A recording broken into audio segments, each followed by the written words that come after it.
Shalom anak-anak, salam sejahtera buat kita semua. Apa kabar kalian hari ini? Bersama Sinar berharap anak-anak berada di dalam keadaan yang sehat, kuat, dan tentunya yang tidak kalah penting adalah semangat. Harus semangat, karena kalian harus mengikuti pembelajaran di rumah. Nah, sebelum kita akan mengikuti pelajaran agama Kristen hari ini, kita berdoa terlebih dahulu. Mari kita berdoa. Tuhan Yesus yang baik, kami datang kepadamu saat ini ya Tuhan, memohon pimpinanmu untuk kami boleh belajar agama Kristen pada saat ini. Bimbing kami dengan kuasa rohmu, berikan kami semangat, hikmatmu dan kekuatanmu, karena kami memerlukan kuasa rohmu. Terpujilah namamu, dalam nama Yesus Kristus kami berdoa, amin. Puji Tuhan. Hari ini pembelajaran kita tentang ibadah di dalam perjanjian baru. Ya, kita sudah mengikuti pelajaran tentang ibadah di dalam perjanjian lama. Ibu Samsinar berharap bahwa kalian sudah paham tentang ibadah di dalam perjanjian lama.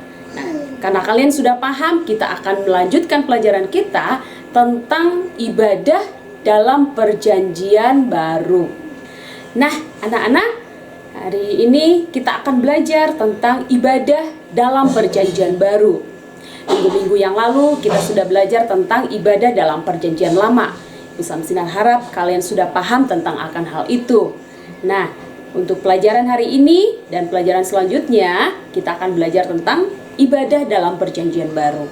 Nah, kisah tentang Allah dan iman orang yang percaya ditulis di dalam sebuah kitab yang bernama Alkitab.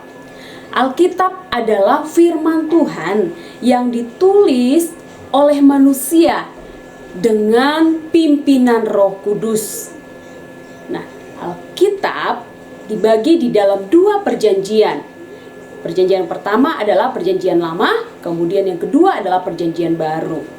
Nah, perjanjian baru menuliskan kisah tentang Yesus dan juga ibadahnya kepada Allah.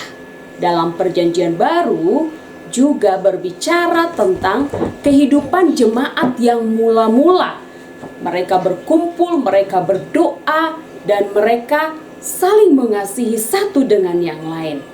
Nah, ketika kita akan mengikuti pembelajaran ini dari ibadah dalam perjanjian lama dan ibadah perjanjian baru, kita boleh melihat ada pergeseran, ya, ada pergeseran, tapi ada unsur-unsur juga yang tetap ada, cuma ada pergeseran.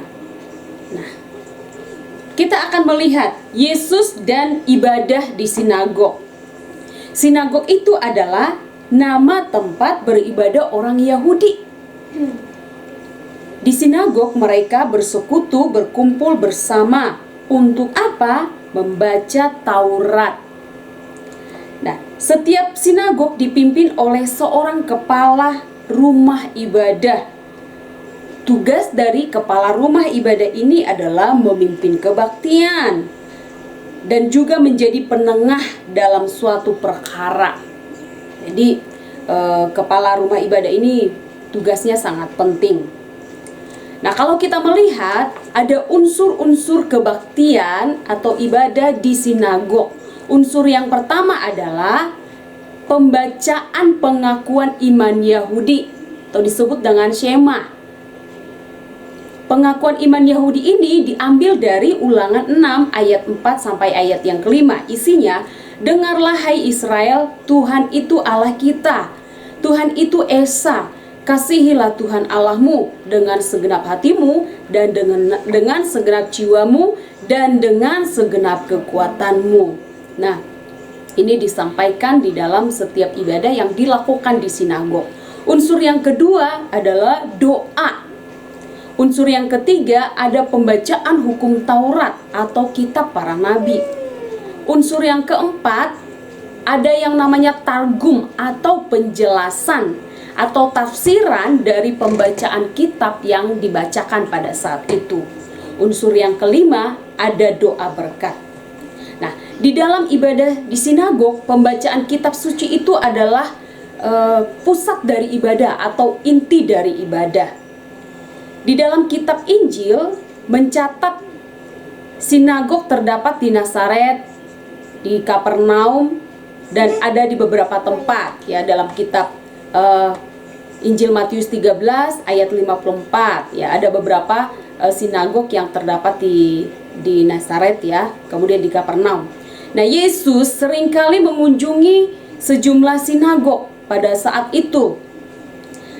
Di dalam Lukas pasal yang keempat ayat 16 sampai ayat yang ke-17, Yesus pernah berdiri di sebuah sinagog untuk membacakan gulungan nabi dari Yesaya 61 ayat yang pertama sampai ayat yang kedua. Nah, kalau kita melihat ketika Yesus berada mengikuti ibadah di sinagog di dalam perjanjian baru ini, Yesus tidak menolak ibadah tradisional, tetapi ia melawan hukum-hukum itu hanya diikuti secara formalitas. Yesus mencela cara penyembahan orang-orang Yahudi yang hanya memuliakan Allah melalui apa? Hanya bibir saja, namun tidak ada perbuatan. Hati mereka menjauh dari Allah. Dalam ajaran Yesus, Yesus selalu menekankan bahwa kasih Allah itu yang terpenting, itu adalah ibadah yang sesungguhnya. Kasih kepada Allah itu adalah ibadah yang sesungguhnya. Yesus meletakkan hukum kasih di atas kebiasaan sabat dan kurban. Dengan demikian, ibadah yang sebenarnya adalah suatu pelayanan kepada Allah, tidak hanya dalam arti ibadah di bait suci, tetapi juga dalam pelayanan kepada sesama dan hidup setiap hari.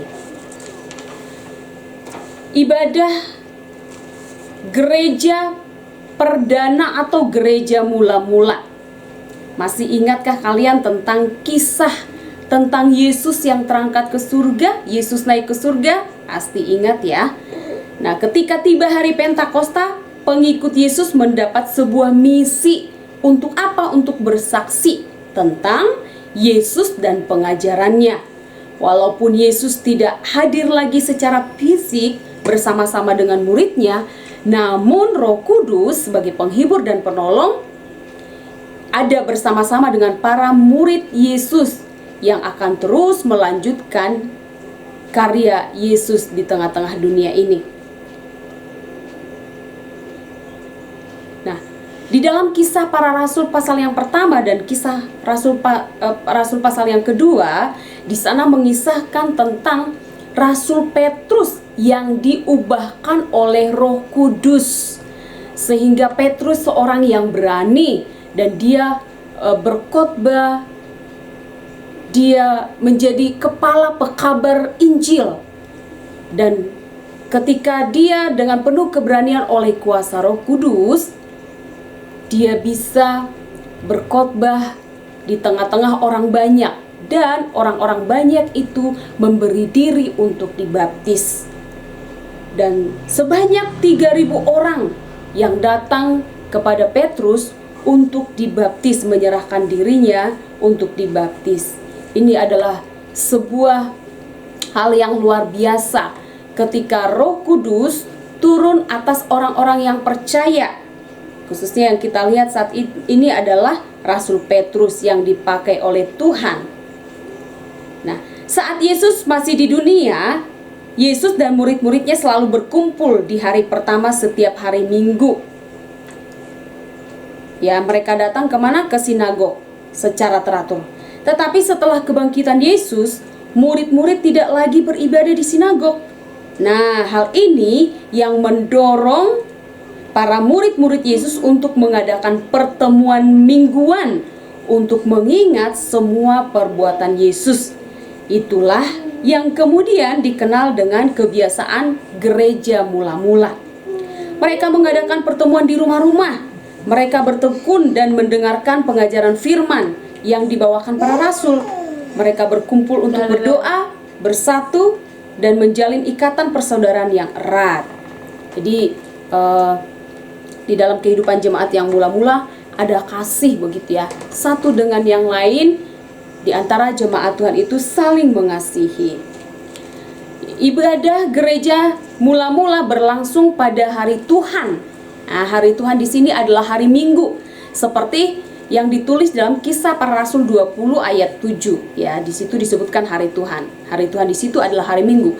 Hari Minggu sebagai disebut hari Tuhan karena untuk memperingati karya kehidupan Yesus di bumi secara utuh, mulai dari kelahirannya, dari semua pengajarannya, kematian Yesus dan juga kebangkitan Yesus.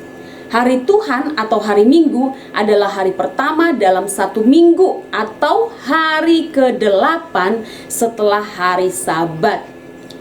Karena itu umat Kristen sampai saat ini beribadah pada hari Minggu. Di dalam cara beribadah terdapat 6 unsur yang memang sejak zaman Perjanjian Lama sudah ada.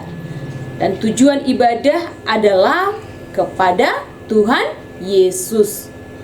Nah, unsur dalam ibadahnya ada pujian, ada doa, ada firman, serta membawa persembahan.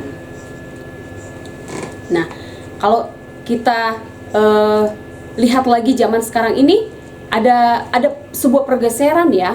Ibadah di dalam Perjanjian Lama harus inti dari ibadah Perjanjian Lama adalah memberikan persembahan kurban. Di dalam perjanjian masih ada mempersembahkan kurban, masih ada. Tetapi sejak Yesus naik ke surga, persembahan kurban di dalam ibadah itu sudah tidak ada lagi ya. Yang dipersembahkan ketika beribadah adalah kehidupan orang yang percaya. Sampai saat ini pun itu makanya di dalam ibadah-ibadah kita di dalam gereja tidak ada yang mempersembahkan kurban, tetapi kita mempersembahkan kehidupan kita. Kita membawa puji-pujian, membawa penyembahan kita, membawa persembahan kita, doa-doa yang tulus di hadapan Tuhan. Nah, kiranya anak-anak dapat memahami pelajaran kita pada hari ini. Tuhan Yesus memberkati kita. Mari kita akan berdoa untuk menutup pertemuan kita. Tuhan Yesus, terima kasih atas berkat-Mu bagi kami. Banyak hal yang Tuhan lakukan di dalam kehidupan kami. Kami boleh melihat dari sejarah ibadah Perjanjian Lama hingga saat ini, hanya Tuhanlah satu-satunya tujuan dan fokus dari ibadah kami.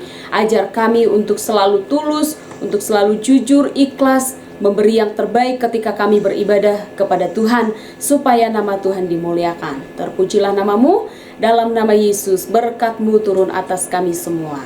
Amin. Nah, anak-anak, Ibu akan memberikan satu tugas untuk kalian.